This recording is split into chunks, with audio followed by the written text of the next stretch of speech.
যদি কেউ আসার কথা থাকতো না,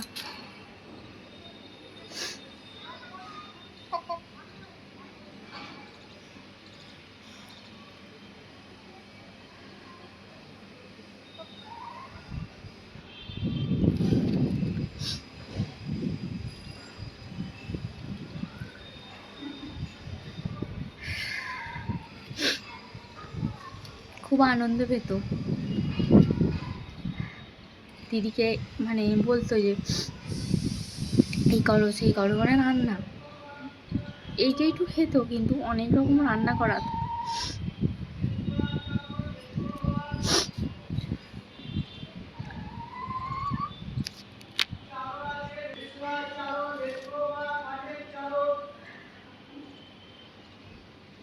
খুব খারাপ লাগে গো আসলে।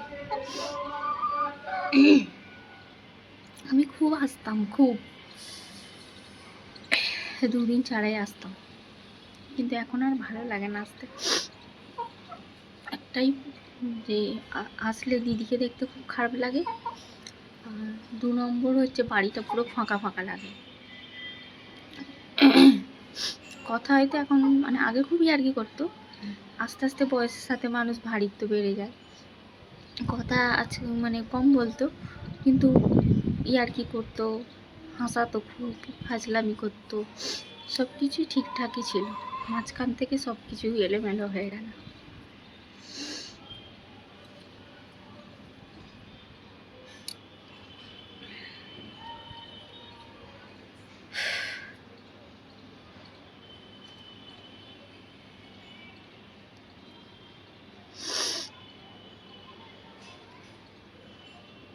আমি আর আসেই না, সেই অনেক দিন আগে একবার এসেছিলাম, আবার অনেক দিন পর এলাম। তাও মানে ওর দরকার ছিল, ওই ঘড়িগুলো সারাবে বলে আমাকে বলছে চ ঘড়িগুলো সারাবো, তুইও চ দিদির বাড়ি ঘুরে আসবি। না হলে আমার এখন আসার ইচ্ছে ছিল না, আসতে আর ভালো লাগে না, কিরকম একটা লাগে।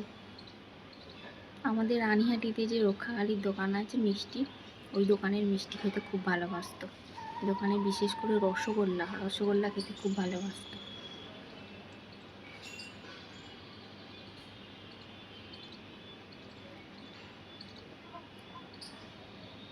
চাইলেই আর মানুষকে ফিরে পাওয়া যায় না, যতই শতকোটি বার মানে লাখ লাখ টাকা দিয়ে দিলেও তুমি মানুষকে আর ফিরে পাবে না।